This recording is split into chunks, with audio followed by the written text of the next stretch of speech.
The St. Louis Building Division. It's an office already rocked by a federal fraud indictment, a resigned inspector, and millions in missing taxpayer money. Auditor Scott Fitzpatrick tells our political editor Mark Maxwell that the criminal case answers some questions. His audit will answer the rest. Yeah, Kelly, the indictment, the investigations that preceded it, they were all just the beginning. Tonight we know that a federal prosecutor has charged one man, but the state auditor is asking a harder question. Was this just one corrupt inspector, or was it a corrupt system?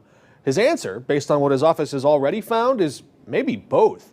Former building inspector Adebanjo Popoola, known as Banjo, is charged with steering $1.67 million in the city contracts to companies that his wife and sister ran.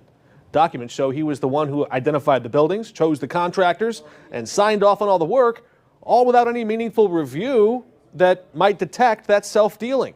For years, it seemed nobody was checking on it. The city's Stable Communities program, funded by federal pandemic relief money, was his to run almost entirely by himself. When you have one person who's in charge of putting all that out there and making the decision on their own, there's no review process. When you have one person whose job it is to solicit the feedback or solicit the responses to the proposals and then make a determination on who they're going to use, that in and of itself creates an environment for corruption to take place.